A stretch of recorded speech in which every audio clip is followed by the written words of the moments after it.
The Patriots win again. Is it time to cue up the duck boats? Another gambling scandal rocks professional sports. And are the Celtics in more trouble than we thought? The very first episode of Boston Globe Sports Report starts right now.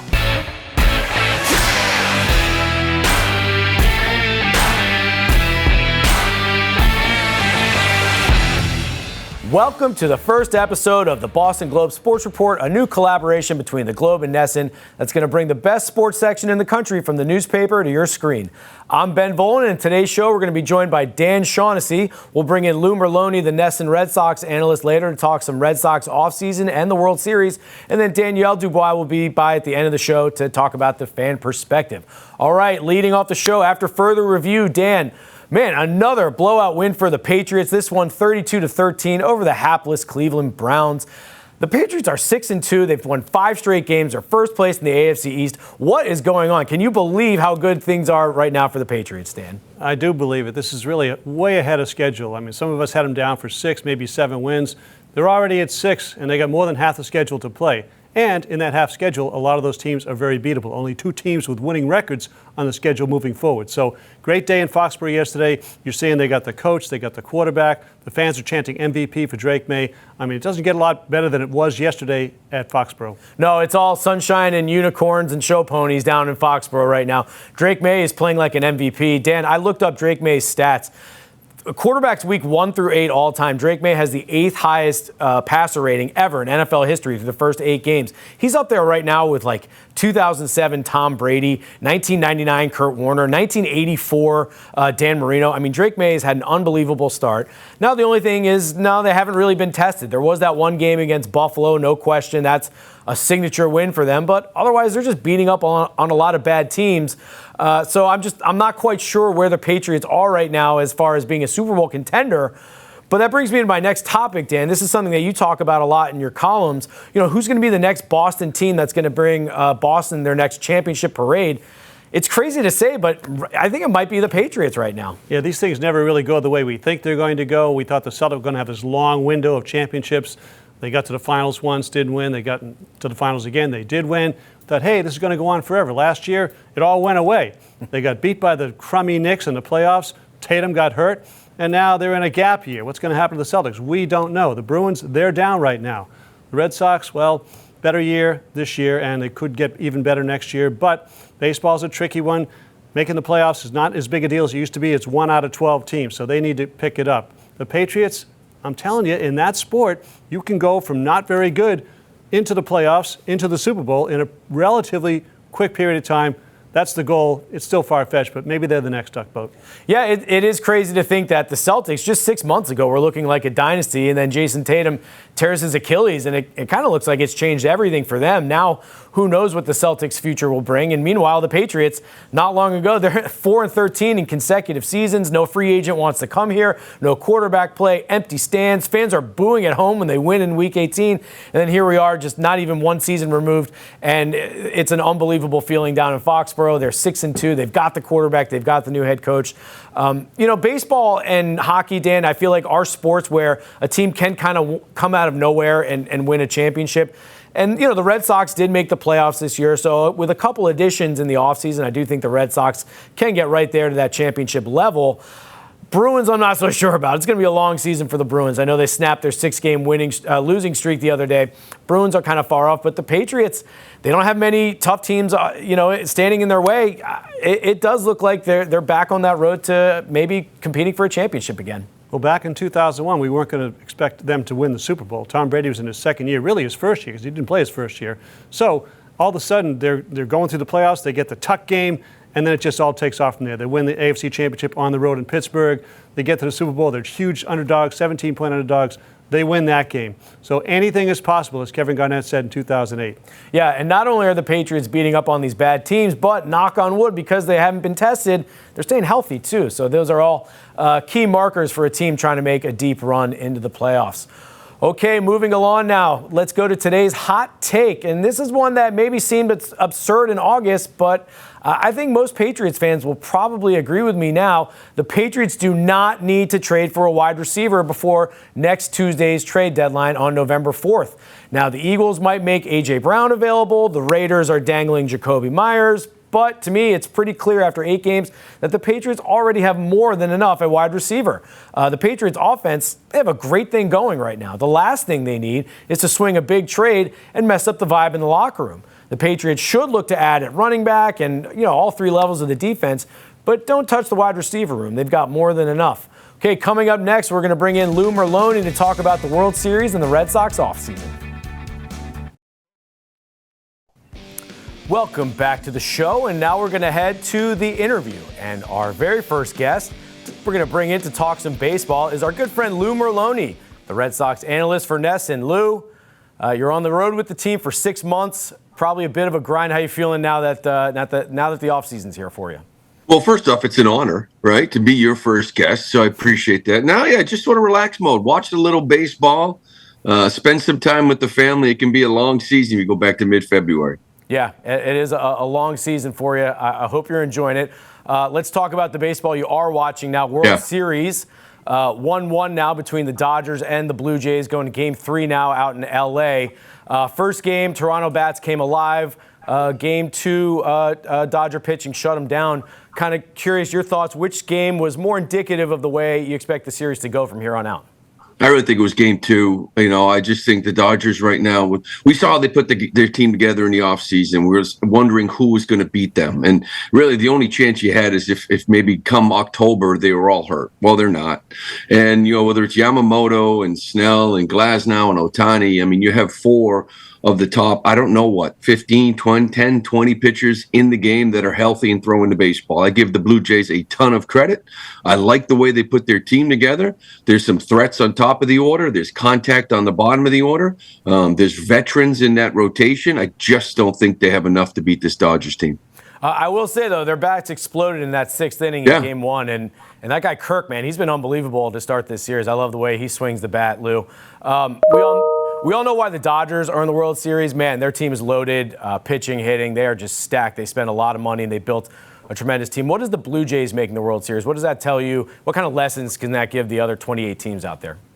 Well, first off, it's a lesson of the Boston Red Sox because the last 2 American League teams in the World Series are the Yankees and the Blue Jays. And, I don't think either team are going away. The Blue Jays were very interesting. We didn't know what they were going to be. There was talent enough there to win that division.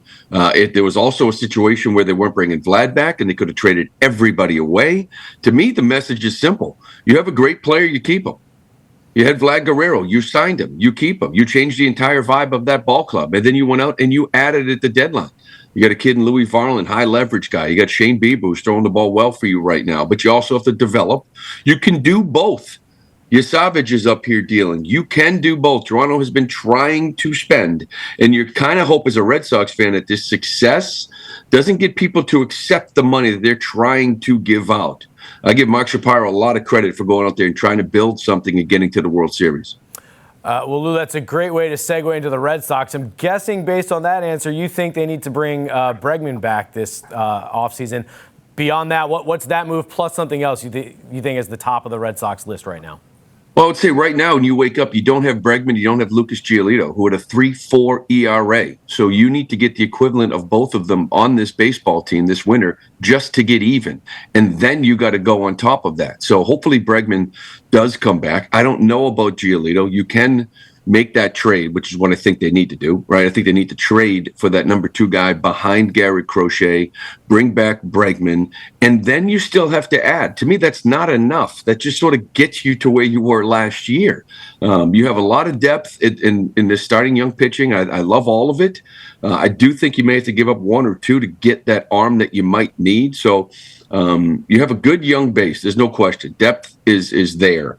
But you need a number 2. You need a couple of big bats in the middle of this lineup that can hit some home runs because that's where everything sort of changed when Devers was traded, when Roman Anthony got hurt. You just missed so much pop in this lineup, and you got to find it. All right, Lou, we got 3 quick questions we're going to be asking you here. First off, I want to know you're on the road with the Red Sox for 6 months. Probably a lot of great views across Major League Baseball. What were your least favorite? Which is the least favorite press box for you? I heard you complaining about Washington and the minor league park down there in Tampa. Yeah, it's Washington by far. I mean, you can't even you can't even see baseball players. Like there's a big league fly ball in the infield, still 100 feet below you. It's like you're flying a plane over that stadium trying to call it. So it's Washington 100%. All right, Lou, everyone who knows you knows you're a local legend here, Framingham native.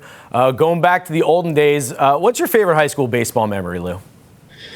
I think for me, it was, actually playing as a freshman, playing some of those teams like Braintree and Walpole and Norwood, some of the powerhouses, and then senior year, kind of trying to be competitive against some of those teams. Although every year we played Natick, which was Framingham's rival, and I don't think I beat them once in high school.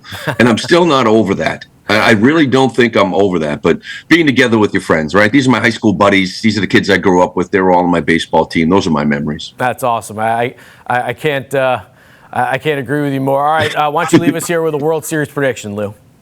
Dodgers in 5. I don't think it gets back to Toronto. I just think their starting rotation is too good.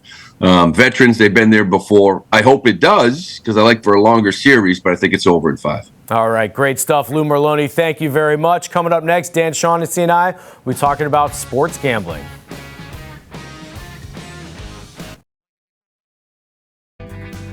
Welcome back to the show, and now it's time for our weekly debate segment we call You Might Be Right. And Dan, boy, another gambling scandal has rocked professional sports. This one involves a former Celtic, Terry Rozier, arrested by the FBI last week and accused basically of fixing prop bets when he was in a game in 2023 with the Charlotte Hornets.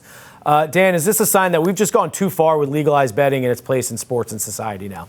Well, I'm not surprised by it at all. The NBA is not surprised by it at all. They had a gambling scandal with one of the referees less than 20 years ago. Commissioner Adam Silver, 10 years ago, wrote an op-ed in the New York Times suggesting it was time to legalize gambling and led to the DraftKings and the FanDuels and all the partnerships that they have. Again, right now he's Claude Rains in Casablanca, Captain Renault, saying, I'm shocked to find out there's gambling going on here. And they come and say, here are your winnings, Captain. He goes, thank you very much. That's what we got here in the NBA now. They knew this was going to happen. It will continue to happen. It's all bad. I am not a fan of the gambling partnerships that the leagues have with this. Yeah, it's not just the legalized gambling. It's kind of the hypocrisy of the leagues telling the players you absolutely cannot gamble. It's a banned behavior, but then every team and every league has official partnerships with all the sports books and legalized gambling. So there's lots of mixed messages there. But I will say this, Dan, just to play devil's advocate. If not for legalized gambling, I don't know if we catch Terry Rozier. Now that gambling has been legalized, we have enforcement mechanisms in place to catch odd activity like what Terry Rozier is accused of doing. These things go way back. I remember when Michael Jordan was winning NBA championships and he went away. David Stern, I believe, said, you need to go away for a couple of years because of all your gambling. And he went and played baseball for 2 years. And he came back and won 3 more championships. What was that all about? I said to David Stern, what was that all about? Did you send him away because of gambling? He said, I don't answer ridiculous questions. Well, answer this one. Let's get on record. Was it gambling? And he said, no, it's not. Well, I don't believe that. I still will believe that. Again, it's a deal with the devil when you get in with the gamblers. They've done this, the partnerships. You watch ESPN, they're talking about the story, and the crawl for the gambling is going on down below. Unacceptable.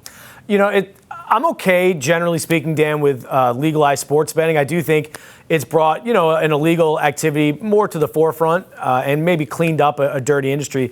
But I think these prop bets are a scourge of society, and that's what I think lawmakers need to go after. It's one thing to bet on a line, the outcome of a game, but never in history has it been easier to, at the click of a button, bet on how many three-pointers Steph Curry is going to make in the first 5 minutes of a game on a Tuesday night. These bets are so easy for the players and those around them to fix. It is really shady, and I think what Terry Rozier did is just the tip of the iceberg. And the prop bets do make it easier to discover these things, as you referenced earlier. Someone says there's going to be a wild pitch in the 5th inning. A lot of action on a wild pitch in the 5th inning. What's that all about? Well, somebody said he would do it, and there you have it. All right, moving along now to our next segment, the slam dunk, and let's move to the parquet, where I think the Celtics might be in a little more trouble than we thought. An 0-3 start has exposed a lot of flaws for the Green Teamers. Basically, they can't rebound, they can't defend the paint, they can't shoot, and they can't win close games in the fourth quarter. Other than that, how are things going this season? Jaylen Brown's off to a nice start now as the new alpha in place of Jason Tatum. but he needs more help. And guys in their new roles, expanded roles for Peyton Pritchard, Anemias Queta, and even Derek White, they're not handling their newfound responsibilities so well. So to me, the start of the season has shown how glaring it is not having Jason Tatum leading this team. Okay, moving now to breaking it down, and this is a great segment. Dan, you had a tremendous story in Sunday's Boston Globe that I want to talk about. It was about Bill Russell's daughter meeting Bob Cousy for the first time out in Worcester. Dan, what's the importance of this story to you? Well, I grew up in the 50s and 60s around here, and we had one team that always won, the Boston Celtics. They won because of Bob Cousy and Bill Russell. Cousy was here first. He was 7 years ahead of Russell. When Russell got here, they started winning the championship every year, 11 and 13 years. I was in kindergarten when they won the first one. I was in high school when they finally didn't win. That's how dominant they were. Those two names, Cousy and Russell, were the biggest part of that dominance. And so what's the story then behind why did Bill Russell's daughter want to meet Bob Cousy? Well, it's really kind of a sweet story. I mean, there's a lot of baggage when you go back that many years. And Bob Cousy always felt he was not quite as helpful to Bill Russell. Russell came here in 1956. He's 23 years old. He was a black man from the West Coast. He's coming to Boston. And his family had migrated, the Great Migration from the Deep South to Oakland, California. Now he's back in Boston. We were not very receptive to that in the 50s. And Cousy sensed that he should have done more to make Russell comfortable. Russell lived in Reading. There were crimes committed against his family and breaking into his home, and not cool. And Russell always harbored that against Boston, understandably.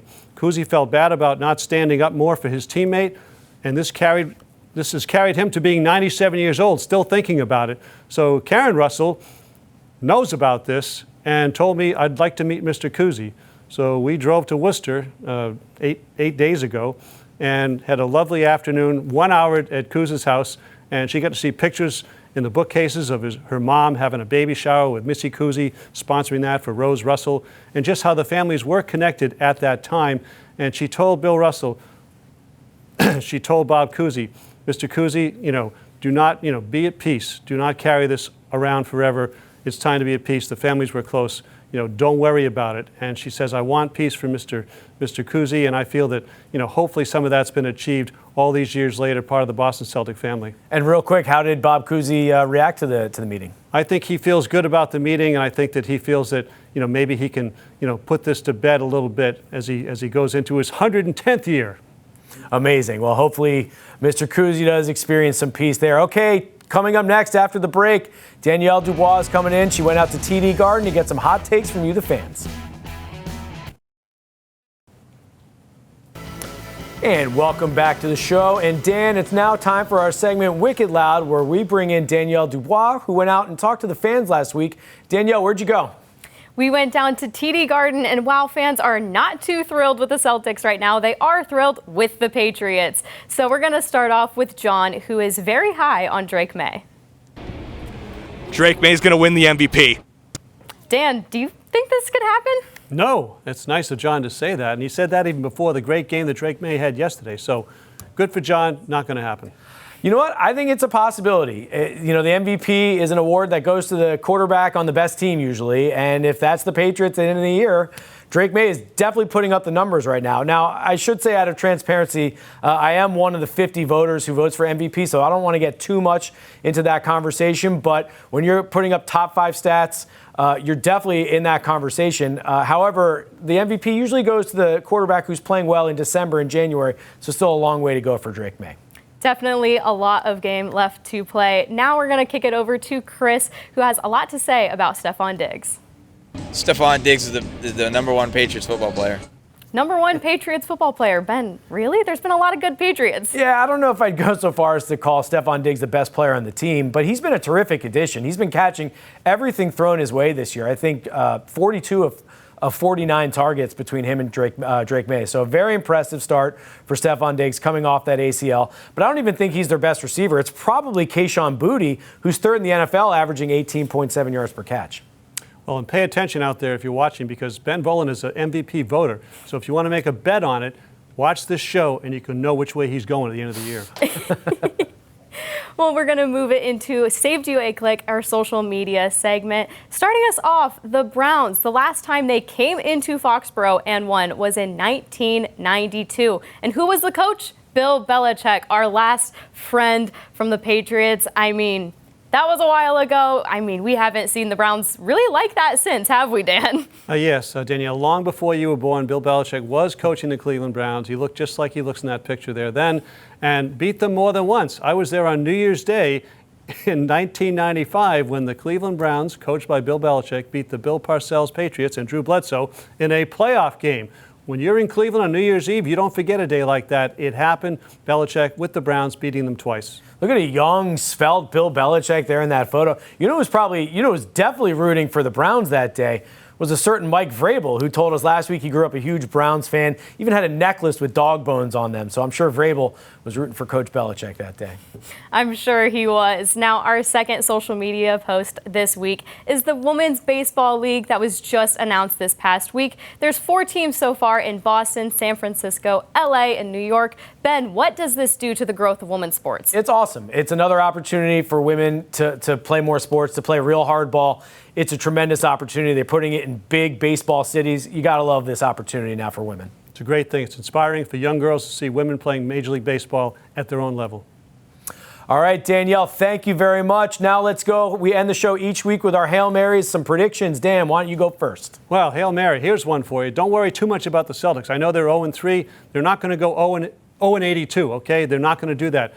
It's not going to be the mid-90s either when ML Carr steered them to 15 wins trying to get Tim Duncan in the lottery. Somewhere higher than 15, somewhere probably less than the old days when they would win 60. So put them down for low 40s. Hey, maybe they should tank if they can get a Tim Duncan next year. My Hail Mary, you know what? The Patriots, they might actually get a shutout this Sunday when the Falcons come to town. The Falcons have already been shut out once this year, somehow losing to the Panthers 30-0. They only scored 10 points against the Dolphins last week. They're hurt. They're wounded. The Falcons are a mess. Looks like it's going to be another easy win for the Patriots, and they're even going to get a shutout. All right, that's all the time we have for today's show. Thank you, Lou Merloni, for Dan Shaughnessy, for Danielle Dubois. I am Ben Volin. Thanks for watching. Join us next time on the Boston Globe Sports Report.